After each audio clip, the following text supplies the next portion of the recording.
क्या होता है ना, कई बार हम जैसे फर्स्ट बुक को पूरा पढ़ लेते हैं, फिर सेकंड बुक को पूरा पढ़ लेते हैं, तो उससे क्या होता है कि हम एक उसी पैटर्न में चल रहे होते हैं। एग्जाम में क्वेश्चन कैसे आते हैं? ऐसा तो नहीं होता ना कि फर्स्ट बुक से क्वेश्चन एक साथ हैं और सेकंड बुक से एक साथ है, नहीं, एग्जाम में तो मिक्स रहते हैं। आपके मन में यह भी आ रहा होगा कि सर डेवलपमेंट तो इकोनॉमिक्स में पढ़ना चाहिए, पॉलिटी में क्यों पढ़ा रहे हो, आप कंफ्यूज कर रहे हो सारा में। बच्चों, डेवलपमेंट पॉलिटी में हम इसलिए पढ़ा रहे हैं क्योंकि ये कौन सा दौर था कि अरे देखो वेस्ट में क्या हो रहा है, अरे देखो यूरोप में क्या हो रहा है, अरे देखो अमेरिका में क्या हो रहा है। आप बोलोगे सर आज भी यही होता है, आज भी यही होता है, आज भी हम देखते हैं ना, आज हम चाइना की तरफ भी देखते हैं क्योंकि उसने भी तरक्की कर ली, आज हम जापान साउथ कोरिया की तरफ भी देखते हैं। जब भी मैं बात करता हूं ना कि हम प्लानिंग के प्रोसेस को लेके आगे बढ़े, प्लानिंग का प्रोसेस यानी कि ऐसा प्रोसेस जिसमें सरकार प्लान बनाएगी।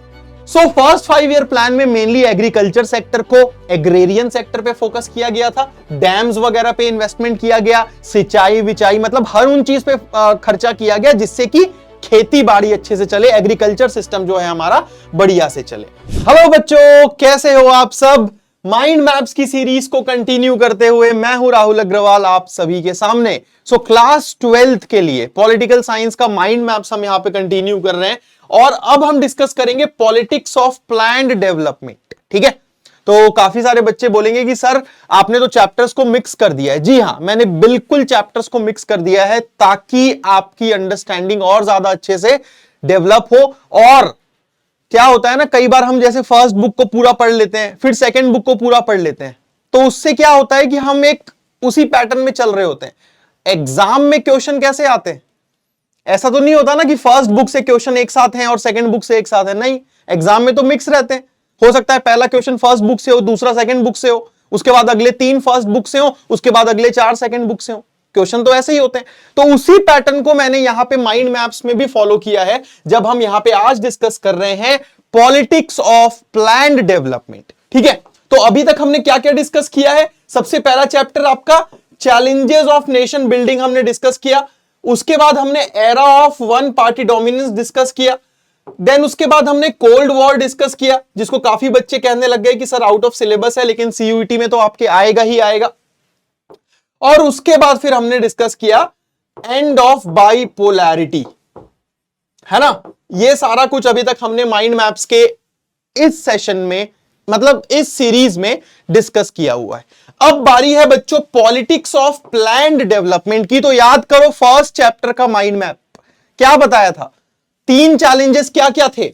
UD², यू मतलब यूनाइटेड रखना, डी मतलब डेमोक्रेसी और तीसरा डी डेवलपमेंट। ठीक है, तो फर्स्ट चैप्टर में हमने देखा कि प्रिंसली स्टेट्स को कैसे इंटीग्रेट किया गया, इंडिया को कैसे यूनाइटेड रखा गया, फर्स्ट चैप्टर में देखा। जो दूसरा डी था यानी कि डेमोक्रेसी, वो हमने सेकंड चैप्टर में देखा कि किस तरीके से मुश्किल हालातों के बाद भी डेमोक्रेसी देश में आई, जब बहुत सारे लोग जो है इसके विरोध में बात कर रहे थे, फिर भी इंडिया ने डेमोक्रेसी का साथ नहीं छोड़ा और अल्टीमेटली देश के अनपढ़ वोटरों ने भी, अनपढ़ वर्ड यूज कर रहा हूं क्योंकि सिर्फ 15% लोग ही तो पढ़े लिखे थे, बाकी 85% तो जो वोटर्स थे वो इलिटरेट थे। तो अनपढ़ वोटरों ने भी भारत को एक शक्तिशाली डेमोक्रेसी यानी कि लोकतंत्र बना दिया।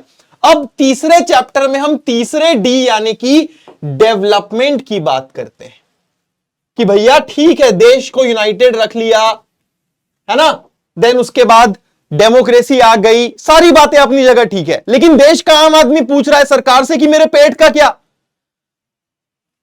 भाई मुझे भूख लगी है, घर में मेरे 2 बच्चे हैं, मेरी बीवी है, मैं उनके लिए क्या लेके जाऊं घर में? वो तो मेरी आस देख रहे होंगे दरवाजे में बैठे हुए, है ना।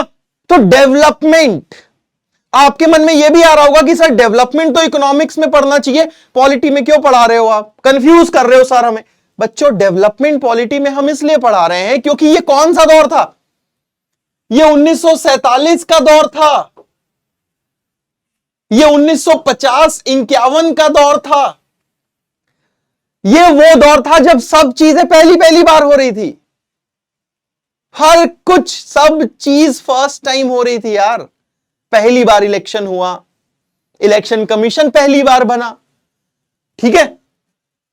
तो डेवलपमेंट पॉलिटिकल साइंस में इसलिए पढ़ रहे हैं क्योंकि देश आगे जाके कैसे डेवलप होगा, एक प्लान करना पड़ेगा ना, नीति बनानी पड़ेगी, पूरा डिसाइड करना पड़ेगा, रोड मैप तैयार करना पड़ेगा कि देश की प्लानिंग कैसे हो, देश का डेवलपमेंट कैसे हो।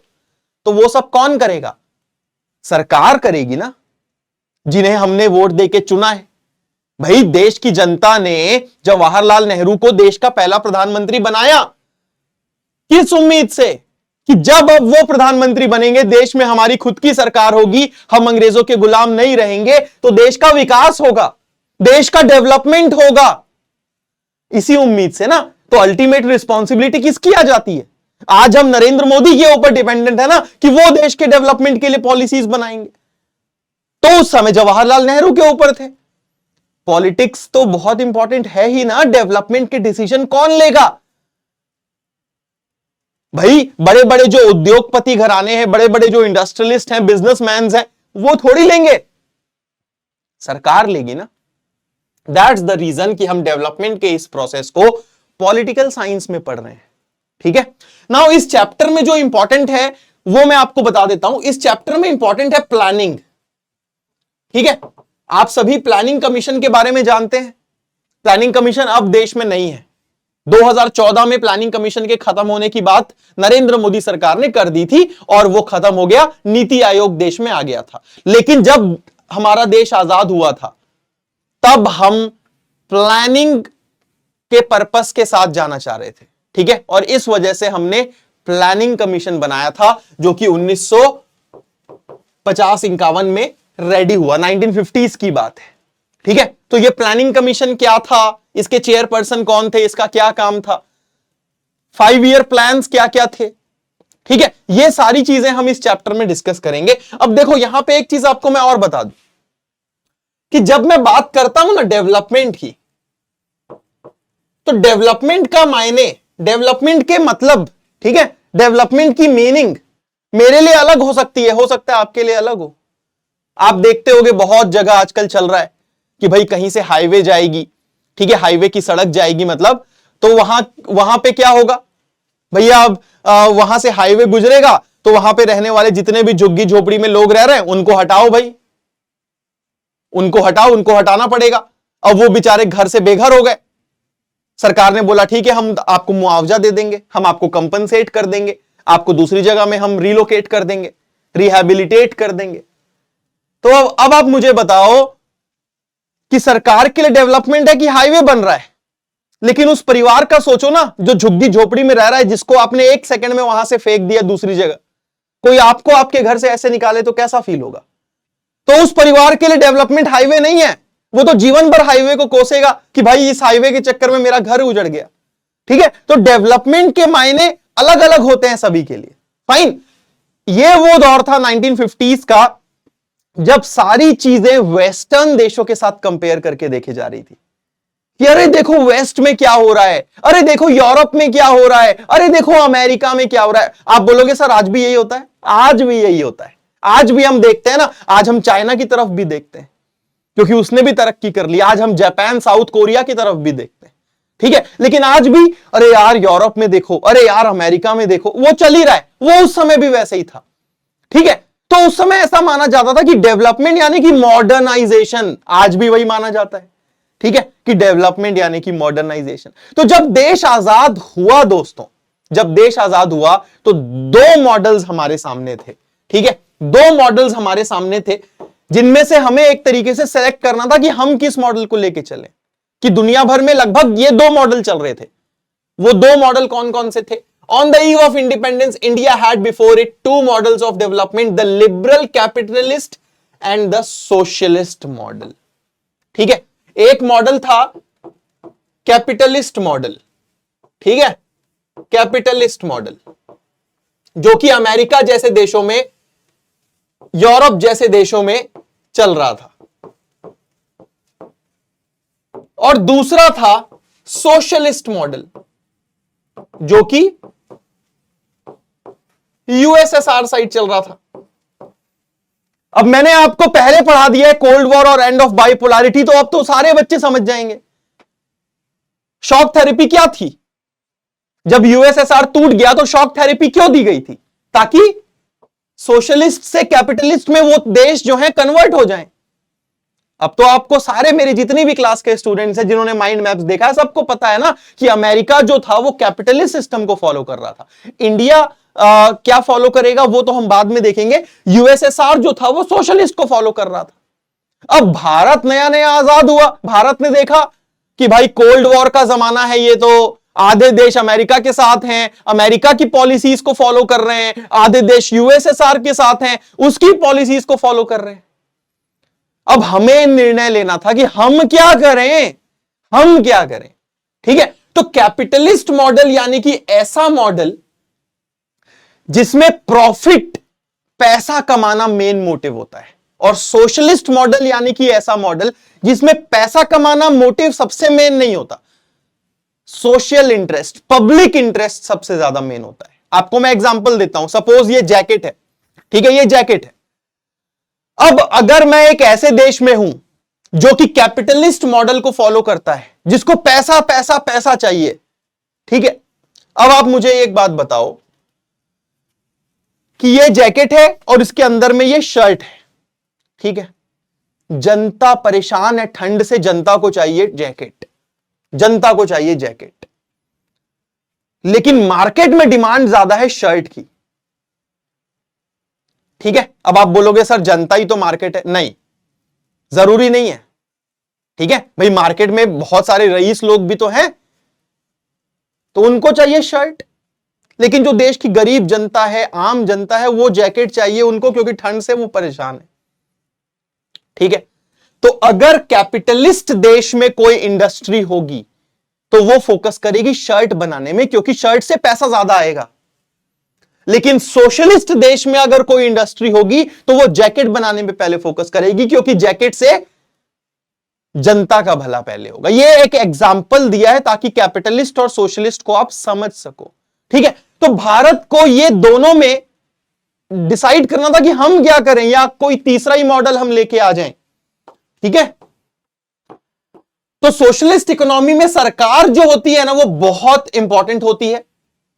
सरकार लगभग सारी चीजों को डिसाइड करती है कि क्या बनेगा, कितना बनेगा, कैसे बनेगा। तो सरकार ने देखा कि जनता को जैकेट चाहिए, तो सरकार ने बोला जैकेट बनाएंगे। ठीक है, तो ये जो था ये सोवियत यूनियन में सिस्टम उस समय चलता था। अब बात कर लूं अगर मैं इंडिया की, तो इंडिया वाले, जवाहरलाल नेहरू की बात कर लूं मैं, सोशलिस्ट पार्टी थी उस समय, कम्युनिस्ट पार्टी, ये सारे सोशलिस्ट मॉडल से बहुत ज्यादा प्रभावित थे।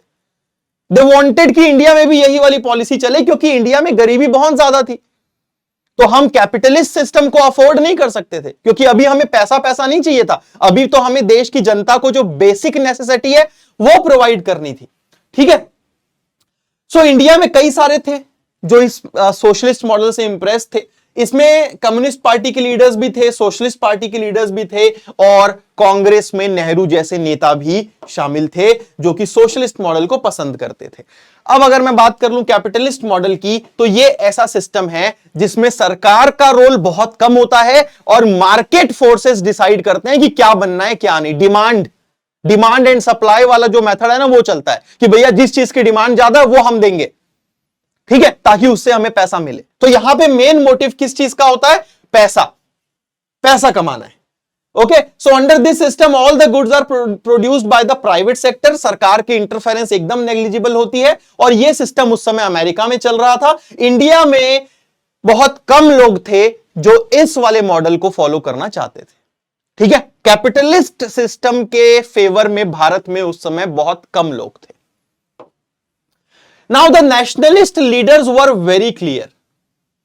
भाई देखो, आजादी के पहले अंग्रेजों ने जिस तरीके से देश को खोखला किया, देश को चूस के छोड़ दिया यार, तो हमारे फ्रीडम फाइटर्स ने देखा ना इन सारी चीजों को कि कैसे जो मतलब ब्रिटिशर्स, अंग्रेजों ने देश का क्या हाल किया है।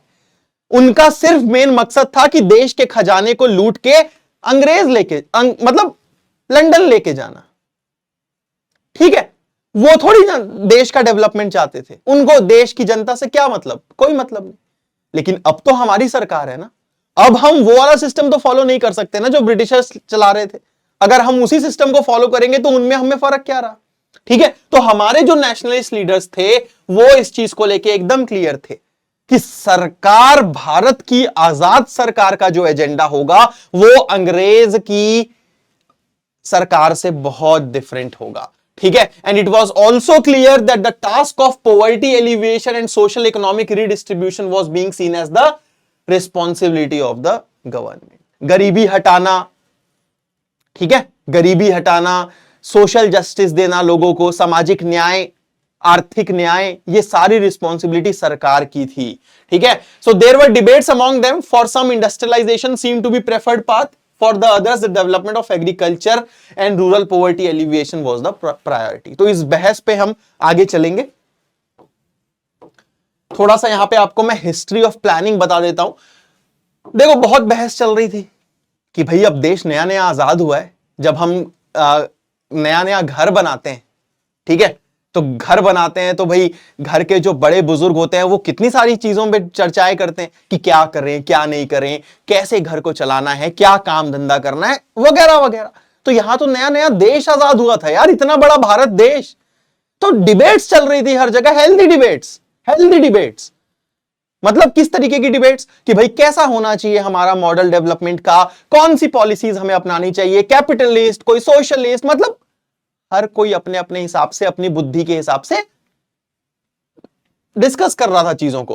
ठीक है, तो despite the various differences of opinion थे। नेहरू कुछ बोल रहे हैं, अंबेडकर कोई कुछ बोल रहा है, कोई कुछ बोल रहा है, सबके अपने अपने पॉइंट ऑफ व्यू थे, लेकिन एक चीज को लेके सब एक साथ सहमत थे। डिफरेंसेस थी बहुत सारी चीजों को लेके, लेकिन एक चीज पे एकजुट थे वो सारे, और वो ये था कि डेवलपमेंट जो था ना, वो हम प्राइवेट पार्टियों के हाथ में तो नहीं छोड़ सकते। जैसा कि अमेरिका में कैपिटलिस्ट मॉडल चल रहा है, हम उस मॉडल को तो यहां पे नहीं चला सकते, क्योंकि अगर हमने प्राइवेट हाथों में डेवलपमेंट की भार दे दी, डेवलपमेंट की जिम्मेदारी दे दी, तो भैया वो तो सिर्फ पैसे कमाने में रह जाएंगे। जो देश की गरीब जनता है उनका ध्यान कौन रखेगा? ठीक है, so there was the need for the government to develop a design और प्लान फॉर डेवलपमेंट। सरकार की जरूरत है, इस चीज को लेके सभी सहमत थे कि भैया सरकार की पूरी जरूरत है। प्लान डेवलप करना, डेवलपमेंट का डिजाइन क्या होगा, सारा कुछ सरकार का बहुत बड़ा रोल होने वाला है। ठीक है, देन हमारे सामने एक्सपीरियंसेस भी थे पुराने। भाई आदमी तो पास से सीखता है ना, तो हमने देखा कि भाई यूरोप में जो ग्रेट डिप्रेशन, एकदम मंदी, महामंदी जो यूरोप में आई थी, ठीक है, तो हमने देखा कि जहां सिर्फ मार्केट के हाथों में सब कुछ छोड़ दिया जाता है, प्राइवेट हाथों में सब कुछ छोड़ दिया जाता है, तो वहां पे हालात इस तरीके के हो जाते हैं। The inter war reconstruction of Japan and Germany. भाई जापान और Germany first world war, second world war के बाद तबाही सी आ गई थी, लेकिन उसके बाद भी वो उठ खड़े हुए, उन्होंने अपने आप को रिकंस्ट्रक्ट किया, दोबारा बनाया, तो उसमें सरकार की भूमिका हमने देखी। ठीक है, and most of the spectacular economic growth against heavy odds in the Soviet union in the 30s and 40s। 1930-1940 में विपरीत परिस्थितियों में, ठीक है, हवाओं के विपरीत जाके सोवियत यूनियन में जो ग्रोथ हुई थी वो भी हमारे सामने थी। तो हम जितने भी एग्जाम्पल्स देख रहे थे उसमें यह चीज क्लियर था कि सरकार का रोल बहुत इंपॉर्टेंट है। ठीक है, गवर्नमेंट का रोल बहुत इंपॉर्टेंट है। सिर्फ प्राइवेट हाथों में अगर छोड़ दिया तो चीजें सही नहीं रहेगी। ठीक है, जिनको हिंदी में कंटेंट चाहिए, वैसे तो मैं हिंदी में ही बोल रहा हूं, हिंदी इंग्लिश हमारी भाषा है, लेकिन कंटेंट भी हिंदी में मिल जाएगा आपको। Now the idea of planning as a process of rebuilding the economy earned a good deal of public support in the 40s and 50s। ठीक है, प्लानिंग के आइडिया को 40 और 50 के इस दशक में काफी सपोर्ट मिला, और 1944 में एक बॉम्बे प्लान भी आया। तो ये पूछा जाता है कई बार एग्जाम में कि बॉम्बे प्लान क्या था, तो भाई कुछ उस समय के जो फेमस इंडस्ट्रियलिस्ट थे, उस समय के अपने, मतलब जैसे अभी अंबानी, अडानी, बिरला, टाटा, ठीक है, तो उस समय के जो बड़े बड़े उद्योगपति थे वो सब एक साथ आए 1944 में, और उन्होंने एक जॉइंट प्रपोजल तैयार किया कि भैया हम सरकार को ये हमारे तरफ से एक प्रपोजल देंगे, जिसमें उन्होंने बात की थी कि भारत को एक प्लान्ड इकोनॉमी सेटअप करनी चाहिए, यानी कि एक ऐसी इकोनॉमी सेटअप करनी चाहिए जो कि प्लानिंग के हिसाब से चले। ठीक है, तो उसको कहा जाता है बॉम्बे प्लान। तो Bombay plan wanted the state to take major initiatives.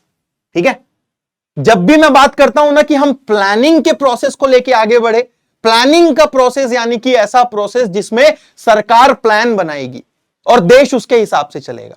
तो बॉम्बे प्लान में भी इसी की बात की गई थी, और बॉम्बे प्लान वाले ये चाहते थे कि भाई जितने भी मेजर इनिशिएटिव्स हैं, चाहे वो इंडस्ट्रियल सेक्टर में हो या बाकी सेक्टर में, उसमें सरकार का रोल ज्यादा से ज्यादा रहे. So from left to right, planning was the most obvious choice for the country after independence, and soon after India became independent, planning commission बना.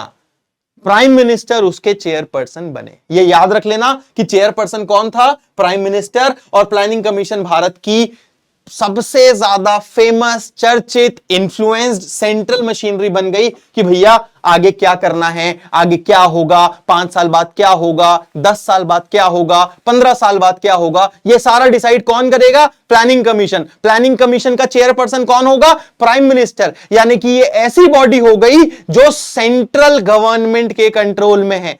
इसी वजह से सेंट्रलाइजेशन का एग्जाम्पल था ये. ठीक है, जब हम क्लास 11th में पढ़ते हैं ना कि इंडिया एक ऐसा फेडरलिज्म है जिसमें स्ट्रॉन्ग सेंट्रल गवर्नमेंट है, तो उसका एक एग्जांपल प्लानिंग कमीशन भी आता है. क्योंकि प्लानिंग कमीशन में फैसले ऊपर से लिए जाते थे, नीचे में बता दिए जाते थे, नीचे वालों को ऊपर के फैसले को मानना पड़ता था. ठीक है, so planning for development was seen as a crucial choice, और इंडिया ने सीरीज ऑफ 5 ईयर प्लान्स जो है आजादी के बाद लॉन्च किए ताकि हम हमारी इकोनॉमी को डेवलप कर सके. ठीक है, नाउ प्लानिंग के प्रोसेस में 5 ईयर प्लान्स बनाने की बात थी कि भैया 5 ईयर प्लान्स हम बनाएंगे. तो आप इसको ऐसे समझो यार, सीधा सीधा सीधा सीधा. सबसे पहली चीज एक लाइन में बताता हूं, बजट. बजट क्या होता है? हर घर का बजट होता है ना, हम कहते हैं नहीं यार आज होटल में खाना नहीं खाएंगे, बजट बजट नहीं है, बजट बिगड़ जाएगा. तो हर आदमी का, हर फैमिली का एक बजट होता है, उस बजट के हिसाब से वो अपनी दिनचर्या चलाता है. तो वैसे ही देश का भी एक बजट होता है जो हम डिस्कस करते हैं ना, अरे अभी तो फाइनेंस मिनिस्टर बजट, आज तो बजट आने वाला है, बजट में क्या सस्ता हुआ, क्या महंगा हुआ, टैक्स बढ़ा घटा, सारी चीजों पर चर्चा होती है. तो बजट यानी कि एक ऐसा डॉक्यूमेंट जिसमें सरकार यह बताती है कि आने वाले साल में हमें कितना खर्चा करना है. ठीक है, और साथ में यह भी बताती है कि वो खर्चा करने के लिए पैसा कहां से आएगा. सिंपल सी बात है कि भैया मैंने बोल दिया कि मुझे 5,000 रुपए खर्च करना है. अब यार वो 5,000 रुपए लाऊंगा कहां से मैं, वो भी तो मुझे बताना पड़ेगा ना. सिर्फ इतना बता के तो मैं नहीं रह सकता कि मुझे इतना खर्च करना है. सामने वाले पूछेंगे ना, अच्छा वो पैसे लाएगा कहां से. तो बजट में दोनों चीजें बताई जाती है कि भैया इस आने वाले साल में हम क्या खर्चा करेंगे. इसीलिए सरकार जब भी बजट आता है तो नई नई प्रोग्राम्स लाती है ना कि वहां पे हम आईआईटी बनाएंगे, एम्स बनाएंगे, इतनी सड़कें बनेगी, इतना वो बनेगा, किसानों के लिए, महिलाओं के लिए, इसके लिए, उसके लिए. तो वो सब सरकार का खर्चा है. ठीक है, अब उस खर्चे को हासिल कहां से करना है पैसा, तो उसके लिए सरकार बताती है कि हमने ये टैक्स लगाया है, ये टैक्स है.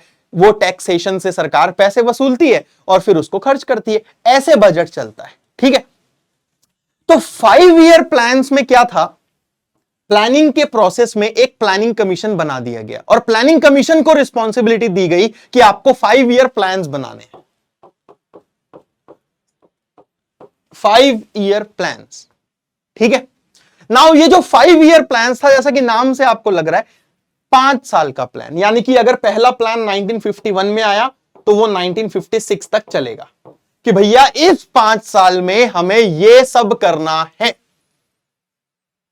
कि भाई अगले 5 साल में हमने लिख दिया कि ये है 5 ईयर प्लान, ये है डॉक्यूमेंट, इस 5 साल में इतना इतना करना है. फिर जब ये 5 साल खत्म हो जाएगा फिर नया 5 ईयर प्लान आ जाएगा 61 तक. तो अब इस 5 साल में हमें ये करना है, फिर उसके बाद अगले 5 साल में ऐसा ऐसा करना है. तो ये था 5 ईयर प्लान. आसान भाषा में बता रहा हूं, सिंपलेस्ट भाषा में बता रहा हूं कि 5 ईयर प्लान्स में यही था कि प्लानिंग कमीशन बना दी गई, प्लानिंग कमीशन को काम दे दिया गया कि तुमको 5 ईयर प्लान्स बनाना है और वो 5 ईयर प्लान्स के हिसाब से देश चलेगा. ठीक, so 5 year plan refers to the development plan in the country for 5 years. The planning commission was formed to prepare these 5 year plans और 1950 में इसको सेटअप किया गया, जैसा कि अभी आपने पढ़ा. ठीक है, नाउ एक चीज और, प्लानिंग कमीशन का जो रोल था ना वो एडवाइजरी रोल था. अब ये बोलने के लिए थ्योरी में था, लेकिन रियलिटी में प्लानिंग कमीशन जो बोलती थी वही होता था, क्योंकि उसके चेयरपर्सन प्राइम मिनिस्टर खुद हैं भाई, है ना। तो एडवाइजरी रोल का मतलब यह होता है कि प्लानिंग कमीशन ने जो 5 ईयर प्लान बना दिया, सरकार जरूरी नहीं है कि उसको माने, सरकार की मर्जी है कि उसको माने या ना माने, ठीक है। थ्योरी में ऐसा था, रियलिटी में ऐसा कुछ नहीं था, जो प्लानिंग कमीशन ने बोल दिया वही होता था, ठीक है। और बाद में 2015 में इसको हटा के नीति आयोग बना दिया गया। Now the idea of 5 year plan is simple, जैसा कि मैंने आपको बताया। बजट अभी आपको समझ में आ गया। बजट एक ऐसा डॉक्यूमेंट है जिसमें इनकम और एक्सपेंडिचर का ब्यौरा आपको देना होता है कि क्या खर्चा करना है और कहां से पैसे आएंगे। बजट को 2 हिस्सों में डिवाइड किया जाता है, ठीक है। 5 ईयर प्लान के तहत बजट को 2 हिस्सों में डिवाइड किया गया। एक था प्लान बजट और एक था नॉन प्लान बजट। अब इसको आसान भाषा में समझो, प्लान, नॉन प्लान। सरकार ने डिसाइड कर दिया कि भाई आने वाले 5 साल में हमें 1000 करोड़ रुपए खर्च करने हैं। अब इस 1000 करोड़ रुपए में सरकार ने डिवाइड कर दिया कि भाई 600 करोड़ प्लान में है और 400 करोड़ नॉन प्लान में है। अब आपको लग रहा होगा सर ये प्लान नॉन प्लान ये कौन सा नया कॉन्सेप्ट आ गया, ठीक है। हर व्यक्ति, मैं अपना एग्जांपल ले रहा हूं कि भाई मैंने अपना लॉन्ग टर्म एक विजन बना लिया कि भाई आने वाले 5 साल में मुझे ऐसा ऐसा करना है, मुझे ये करना है, मुझे ये हासिल करना है, ठीक है। तो वो है मेरा प्लान खर्चा, ठीक। उसको मैंने रख दिया कि भाई आगे आने वाले सालों का वो मेरा प्लानिंग का खर्चा है। लेकिन आपकी डेली लाइफ में भी तो 500 चीजें हो रही है ना, डेली लाइफ के भी तो आपके खर्चे हैं ना, और फिर ऊपर से ऐसी भी तो चीजें आएंगी ना जो आपने प्लान नहीं किया है, जो कभी भी आ सकती है। अनएक्सपेक्टेड खर्चे भी तो हैं, फिर सरकार को सैलरी भी तो देनी है अपने सारे एम्प्लॉइज को, तो वो सारी चीजें आ जाती हैं नॉन प्लान में, ठीक है। तो प्लान के लिए एक हिस्सा पैसा अलग निकाल के रख दिया कि भाई ये जो 5 ईयर प्लान हमने बनाया है इसको हासिल करने के लिए हमारे पास जो पैसा है वो प्लान बजट का हिस्सा है, और जो बाकी रोजमर्रा के खर्चे हैं वो नॉन प्लान, ठीक है। आसान भाषा में इसको समझने की एकदम अच्छे से कोशिश कर लो यार। 1951 फर्स्ट 5 ईयर प्लान आया, ठीक है। फर्स्ट 5 ईयर प्लान आया। अब इस फर्स्ट 5 ईयर प्लान में सरकार ने बोला कि आने वाले 5 साल में हमें देश में ऐसा ऐसा ऐसा ऐसा करना है। अब इतना ऐसा ऐसा करने के लिए पैसा चाहिए, ठीक है। तो वो जो पैसा सरकार ने साइड रखा या आने वाले साल में सरकार रखेगी वो है आपका प्लान बजट, ठीक है।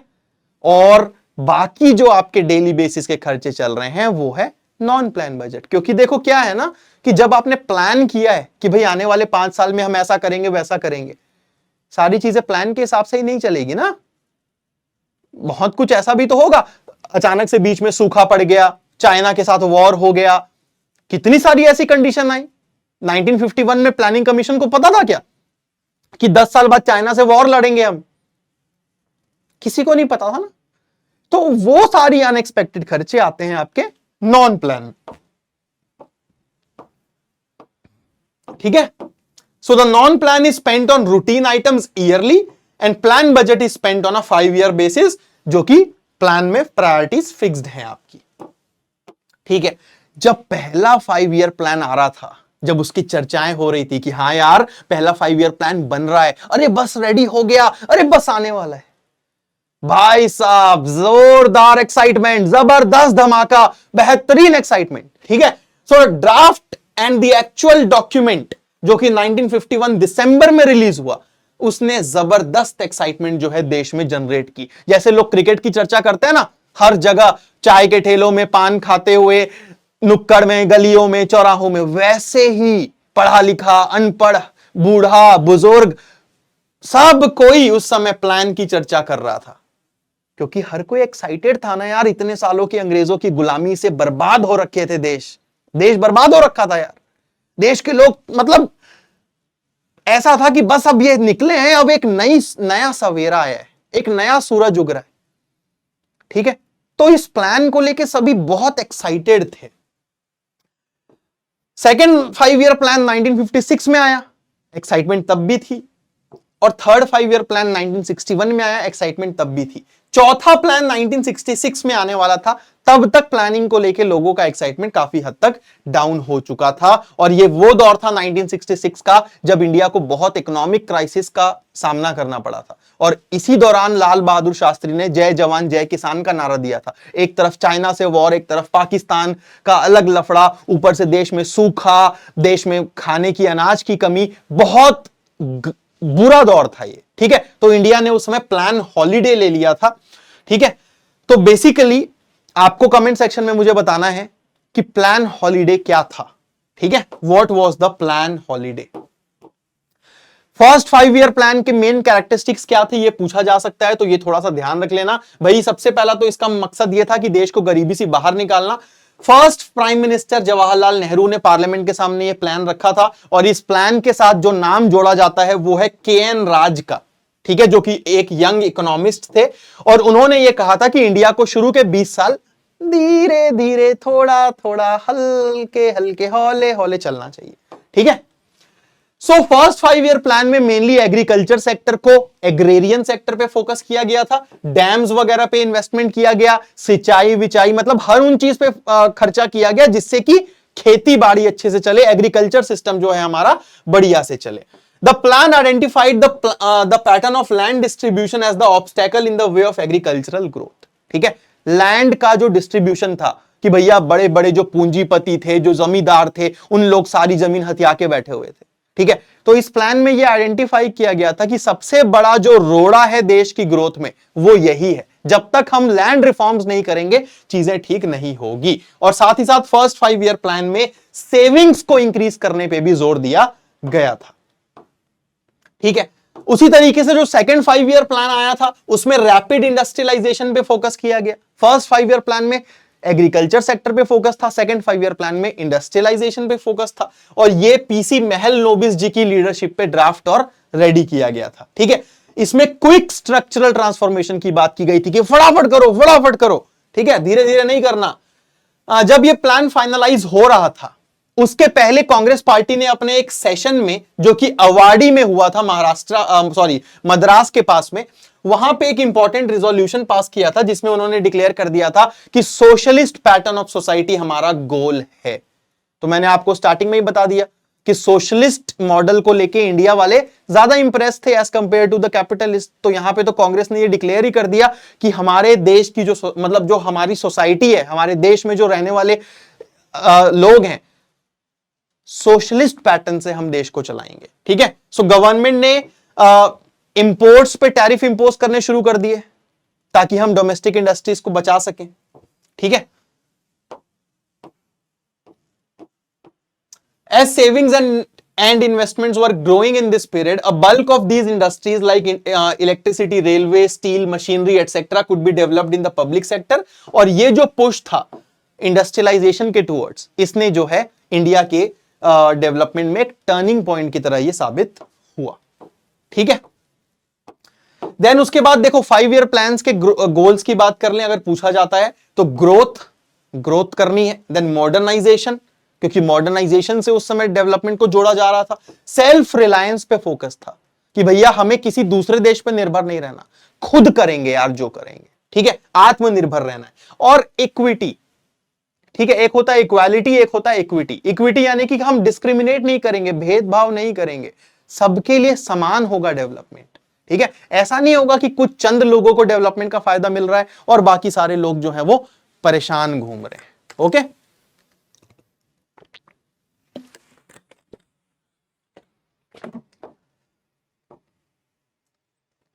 तो बच्चों देखो हमारा ये माइंड मैप्स का जो फॉर्मेट है ना, ये डिजाइन किया गया है ताकि हम 30 मिनट 35 मिनट लगभग आधे पौन घंटे में, मैक्सिमम पौन घंटे में आपको मोटा मोटा जो इस चैप्टर का क्रक्स है वो बता दें।